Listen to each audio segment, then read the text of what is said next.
다윗, 은혜 안에 있지만 죄의 대가는 피하지 못한다. 하나님의 마음에 합한 사람으로 불렸던 다윗. 그는 이스라엘 역사상 가장 위대한 왕이었고 많은 승리와 은혜를 경험한 인물이었습니다. 그러나 사무엘 하 11장에서 그는 한 여인 밧세바를 탐함으로 죄의 길에 들어서게 됩니다. 그 여인을 자신의 것으로 만들기 위해 간음을 저지르고 그 죄를 덮기 위해 충직한 부하 우리아를 전장에서 죽게 만듭니다. 이 중대한 죄는 하나님 앞에서 결코 가벼운 것이 아니었습니다. 첫째, 나단의 책망과 하나님의 심판. 하나님은 선지자 나단을 통해 다윗의 죄를 책망하십니다. 다윗은 회개했지만 죄의 결과는 사라지지 않았습니다. 하나님은 다윗에게 칼이 내 집에서 영영 떠나지 아니하리라고 하셨고 밧세바와의 사이에서 낳은 아기가 병들어 죽게 됩니다. 다윗은 금식하며 기도했지만 하나님은 아이의 생명을 거두셨습니다. 이것은 죄에 대한 하나님의 공의였습니다. 다윗이 하나님의 은혜 안에 있었음에도 그의 죄는 현실 속에서 깊은 상처와 고통을 남겼습니다. 둘째, 다말의 수치와 암논의 죄.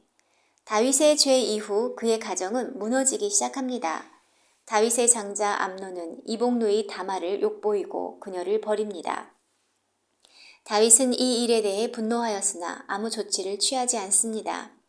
그 침묵은 또 다른 비극을 잉태합니다.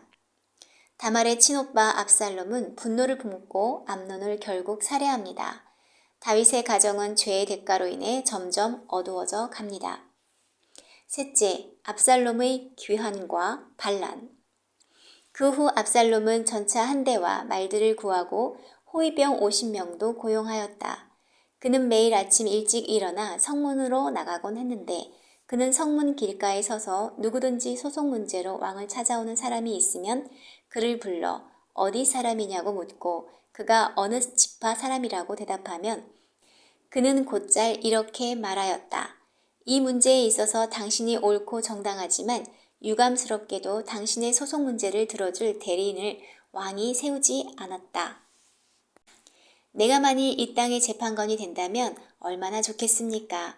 그러면 소송 문제를 가진 사람은 누구든지 나에게 찾아올 수 있고 또 나는 그들의 문제를 공정하게 해결해 줄 것입니다. 그러고서 그는 누구든지 자기에게 와서 절하려고 하면 그러지 못하게 하고 오히려 손을 내밀어 그를 붙들고 입을 맞추곤 하였다. 압살롬은 왕에게 재판받으러 나오는 모든 사람을 이런 식으로 대하여 이스라엘 사람의 마음을 도둑질하였다. 그로부터 4년이 지난 후에 압살롬이 왕에게 말하였다. 내가 여호와께 서약한 것이 있습니다. 지금 헤브론으로 가서 그 서약을 지키게 해 주십시오. 내가 그 술에 있을 때 나는 여호와께서 나를 예루살렘으로 다시 돌아오게 해주시면 여호와께 제물을 드리겠다고 서약하였습니다. 그러자 왕은 좋다. 가서 너의 서약을 지켜라 하고 허락하였다. 그래서 압살롬은 헤브론으로 갔다. 그러나 그는 이스라엘 각처에 몰래 사람들을 보내며 이렇게 지시하였다. 너희는 나팔 소리가 나거든 압살롬이 헤브론에서 왕이 되었다 하고 외쳐라. 그때 압살롬의 초대를 받아 예루살렘에서 그와 함께 간 사람 200명이 있었으나 그들은 압살롬의 의도가 무엇인지 전혀 알지 못하였다. 압살롬은 제사를 드리는 동안 사람을 보내 다윗의 자문관인 길롯 사람 아히도벨을 초청해 왔는데 그는 압살롬을 지지하고 나섰다. 반역 음모의 세력이 점점 커지자 압살롬을 따르는 자들이 계속 불어났다. 이때 어떤 사람이 다윗에게 와서 이스라엘 사람들의 마음이 압살롬에게 쏠리고 있습니다 하고 말해주었다. 그러자 다윗은 자기와 함께 예루살렘에 있는 모든 신하들에게 이렇게 말하였다. 그렇다면 우리는 즉시 도망가야 한다. 그렇지 않으면 우리가 압살롬의 손에 한 사람도 살아남지 못할 것이다. 자, 빨리 서둘러라. 우물쭈물 하다가는 그가 급습하여 우리를 치고 예루살렘 주민을 다 죽이고 말 것이다. 압살롬은 망명지에서 예루살렘으로 돌아오지만 아버지와의 관계는 완전히 회복되지 못한 채 시간이 흐릅니다. 결국 그는 백성의 마음을 훔치며 반란을 일으킵니다. 다윗은 다시 피난길에 오르며 사랑하는 아들로부터 쫓기는 신세가 됩니다. 이는 하나님이 다윗에게 예언하신 내 집에서 일어날 재앙의 성취였습니다.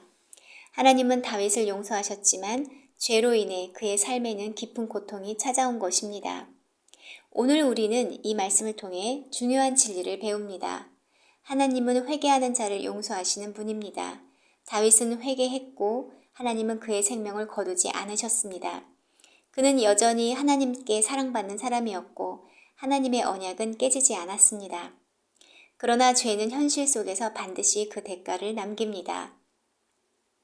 우리가 하나님의 은혜 안에 있다고 해서 죄의 결과가 무시되는 것은 아닙니다. 죄는 인간 관계를 무너뜨리고 가정을 파괴하며 공동체에 상처를 줍니다.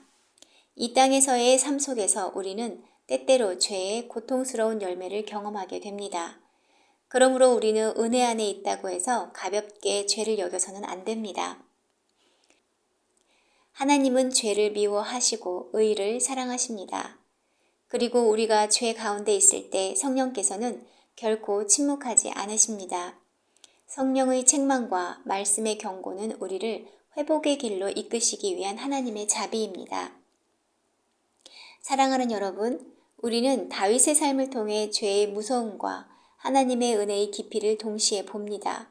죄는 이 땅에서의 고통을 가져오지만 하나님께 돌아오는 자는 용서와 회복을 누릴 수 있습니다.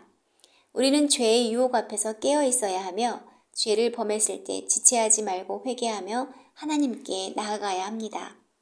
하나님의 은혜는 크지만 그것이 죄를 가볍게 여길 면허가 되어서는 안 됩니다.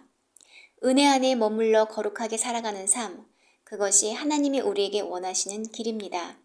함께 기도합시다. 주님, 다윗처럼 저도 연약하여 죄를 짓습니다. 그러나 주님 앞에 나아가 회개할 수 있는 은혜를 주셔서 감사합니다. 죄는 용서받았으나 그 결과는 현실 속에 남는다는 것을 기억하게 하소서. 저의 가정과 공동체가 죄로 인해 상처받지 않도록 지켜주소서. 성령님, 매 순간 저를 깨우쳐 주시고 거룩함의 길로 이끌어 주소서. 주님의 은혜를 가볍게 여기지 않고 경외함으로 살게 하소서. 예수님의 이름으로 기도합니다. 아멘.